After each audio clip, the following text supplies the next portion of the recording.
রাস্তার একটা কুকুর যদি মারা যায় তার দাম আছে।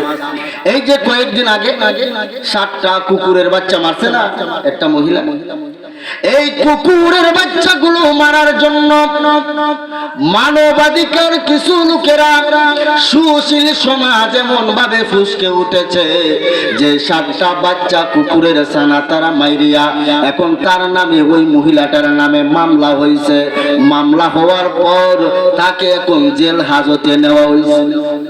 বন্ধুরা বাবার আমার, 2 দিন আগে